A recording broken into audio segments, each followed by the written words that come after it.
আসসালামু আলাইকুম। অনেক দিন পর ফেসবুকে একটা ভিডিও খুঁজে পেলাম। যেটা আমার আপলোড করা হয়নি, বেশ আগের ভিডিও। একটা রেসিপি সেটা আপনাদের সাথে শেয়ার করছি। আমি পটেটো চিজ বল বানাচ্ছি। এখানে আমি বেসিক মসলা দিয়ে এটাতে আমার আম্মা জিরা গুঁড়ো, পেঁয়াজ কুচি, তারপর হচ্ছে মরিচ কুচি এগুলো সব দেয় এবং মানে জিরা গুঁড়োটা হচ্ছে টালা জিরাটা ভেজে গুঁড়ো করে তারপর দিয়ে ভালো একটা ফ্লেভার আসে। লবণসহ মানে মশলাটাকে দিয়ে এখানে আমরা কাঁচা মরিচটা ইউজ করি, কিন্তু আজকে আমি লাল মরিচটা ইউজ করেছি যেন আহ, মানে কাঁচা মরিচের ঝালটা না লাগে। আর এই যে চিজগুলোকে কিউব করে কেটে নিয়েছি, দেন ছোট ছোট বল আকারে তৈরি করে আহ, এরপর কিউবগুলো তার মধ্যে দিয়ে ঢোকাবো।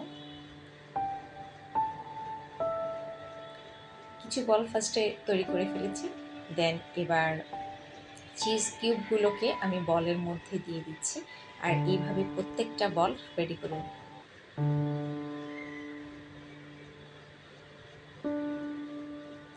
আসলে আমার কাছে রান্না মনে হয় একটা আর্ট। এই আর্টটাকে আপনি যত সুন্দরভাবে করতে পারেন তত বেশি আপনার ভালো লাগবে।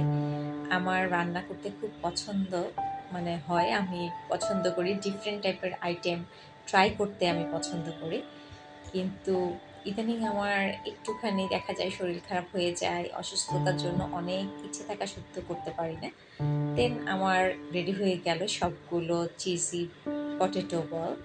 দেন আমি একটা ময়দার একটা খামি তৈরি করছি। এখানে আপনি দেখেন চিলি ফ্লেক্স, হালকা জিরা গুঁড়া, লবণ আর ময়দা দিয়ে একটু একটু করে পানি গুলিয়ে আমি দেখছি কতটুকু পরিমাণ লাগবে। দেন একটা স্মুথ অ্যান্ড অত পাতলাও না ঘনও না একটা ব্যাটার তৈরি করছি।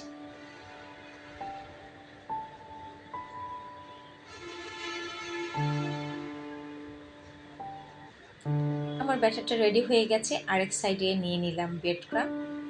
আমি এখানে অরেঞ্জ ব্রেড ক্রামটা নিয়েছি, কেউ ইচ্ছে করলে হোয়াইট ব্রেড ক্রামটাও নিতে পারেন। আর আমার বলগুলোকে ফার্স্টে আমি ময়দার গোলাতে দিয়ে তারপর ব্রেড ক্রামে দিই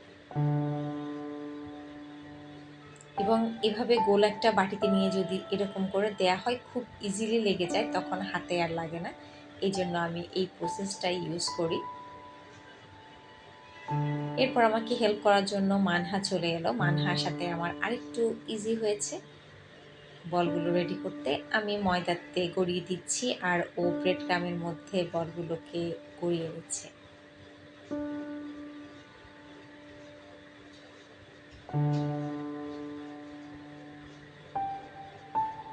আমাদের রেডি হয়ে গেল পটেটো চিজ বল। এখন এগুলোকে আমি তেলে ভাজি করে নিব।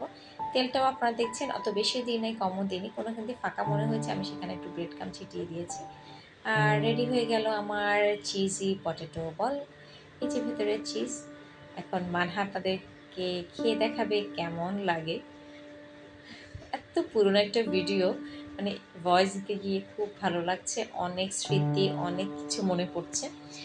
আর ভিডিওটা আপনাদের কেমন লেগেছে আমাকে জানাবেন। একবার বাসায় সবাই তৈরি করবেন। আজকের মতো